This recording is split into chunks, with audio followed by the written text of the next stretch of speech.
Hello बच्चों, let's read the question. A rod of length 2 cm makes an angle of 2 pi by 3 radian with the principal axis of a thin convex lens. The lens has a focal length of 10 cm and is placed at a distance of 40 by 3 cm from the object as shown in the figure.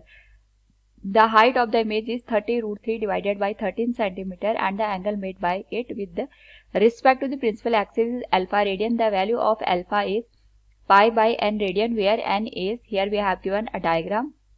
Now to answer this question, first we will discuss here the key concept, and here the key concept is given as lens formula, which is 1 upon v minus 1 upon u equals 1 upon f. u object की distance होती है, v image की distance, f focal length को represent करता है. And here we have given magnification, that is height of image with respect to the height of object is v by u for the given lens. ये हमें बताता है कि image की height कितनी है ऑब्जेक्ट के रिस्पेक्ट में.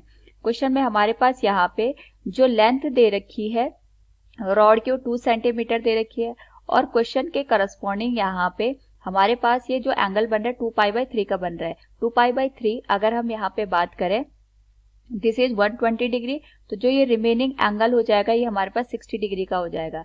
और अगर हम यहाँ पे बात करें 60 डिग्री के करस्पॉन्डिंग, यहाँ पे हम जो हमारे पास ऑब्जेक्ट की हाइट है उसको कैलकुलेट कर सकते हैं by finding the value of the sine 60 degree. Sine 60 degree की वैल्यू होती है परपेंडिकुलर, इसको मैं एक्स मान रही हूँ फिलहाल के लिए, यानी ये हमारे पास ऑब्जेक्ट की हाइट को रिप्रेजेंट कर रहा है, डिवाइडेड बाय हाइपोटेनियस 2 के बराबर. तो जो ऑब्जेक्ट की हाइट होगी दैट विल बी साइन 60 की वैल्यू होती है हमारे पास √3/2 के बराबर.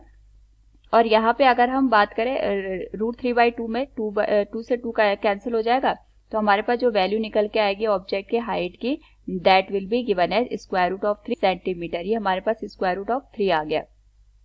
नाउ यहाँ पे अगर हम बात करें जो हमारे पास इमेज पार्ट है, इमेज पार्ट में हमें अल्फा की वैल्यू कैलकुलेट करनी है, जबकि हमें यहाँ पे जो इमेज की हाइट है वो गिवन है hi. तो इससे हम सबसे पहले, क्योंकि ऑब्जेक्ट की वैल्यू हाइट जो डिस्टेंस है फ्रॉम द लेंस वो हमें दे रखी है u इक्वल्स -40/3 सेंटीमीटर के बराबर.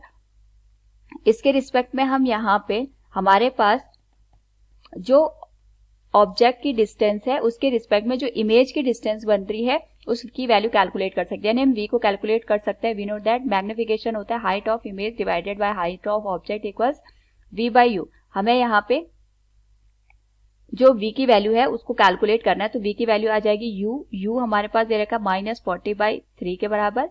That will B multiplied with height of the image. ये हमारे पास नेगेटिव साइन के साथ आएगा क्योंकि प्रिंसिपल एक्सिस के डाउनवर्ड ये बन रहा है.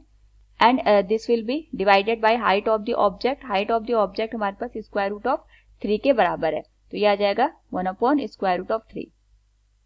इस केस में स्क्वायर रूट ऑफ 3 से स्क्वायर रूट ऑफ 3 कैंसिल हो जाएगा. And this will be given as v की जो वैल्यू निकल के आएगी ये आएगा हमारे पास 10 के बराबर. एंड -1 इसका प्लस हो जाएगा 400 डिवाइडेड बाय 13 सेंटीमीटर. ये जो पूरी लेंथ है हमारे पास इमेज की वो 400/13 सेंटीमीटर के बराबर हमें यहाँ पे ऑब्जर्व होगी. दिस इज v की वैल्यू. नाउ यहाँ पे ये आ गया v इक्वल्स 400/13. नाउ ये जो वैल्यू निकल के आई है इसके रिस्पेक्ट में हम यहाँ पे ये देखेंगे कि हमारे पास जो वैल्यू निकल के आई है, नाउ इसके रिस्पेक्ट में हमें अल्फा की वैल्यू कैलकुलेट करनी है. और अल्फा की वैल्यू कैलकुलेट करने के लिए हमें परपेंडिकुलर तो पता है, अब हमें ये वाली यहाँ पे जो डिस्टेंस है उसको कैलकुलेट करना है. इसको मैं x के बराबर कंसिडर करती हूँ. नाउ जो हमने यहाँ से v को कैलकुलेट किया है दैट इज 400/13 सेंटीमीटर. अब हम यहाँ पे जो v की वैल्यू है जो कि हमें 40/3 सेंटीमीटर जो कि ऑब्जेक्ट की डिस्टेंस दे रखी है उसके रिस्पेक्ट में यहाँ पे हमें देखने को मिलेगी. तो हम इसके लिए लेंस फॉर्मूला यूज करते हैं, that is 1/v equals 1/v minus 1/u के बराबर.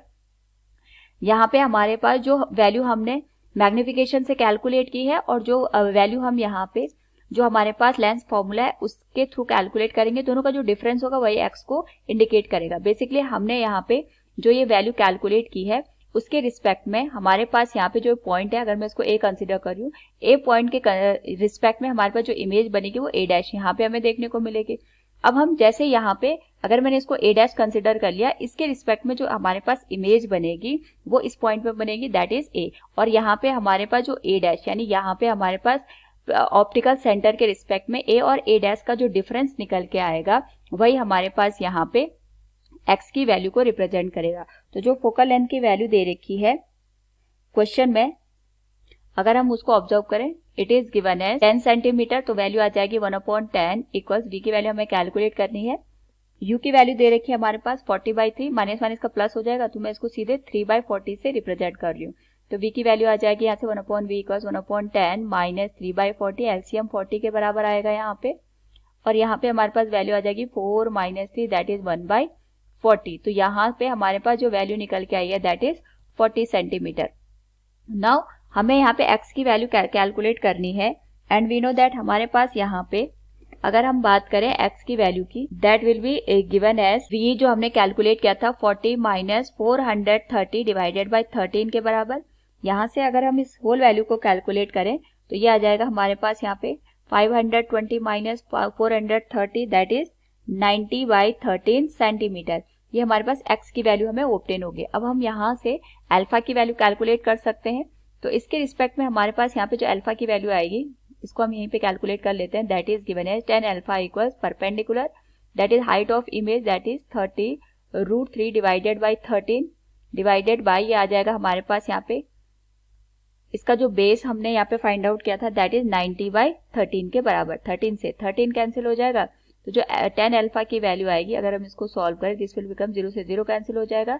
3 ये हमारे पास आ जाएगा 3 3 9 √3/3 के बराबर, यानी 1/√3। और 1/√3 जो हमारे पास वैल्यू होती है अगर हम अल्फा के लिए इसको कैलकुलेट करें दैट विल बी गिवन है 30 डिग्री। 30 डिग्री में हमारे पास जो 10 की वैल्यू होती है 1/√3 के बराबर होती है, जिसको हम यहाँ पे π/6 से रिप्रेजेंट कर सकते हैं। और क्वेश्चन में हमें n की वैल्यू ही कैलकुलेट करनी थी, तो यहाँ से हम कह सकते हैं कि हमारे पास जो n की वैल्यू होगी that will B 6। Hope all you understood it. Thank you and best of luck.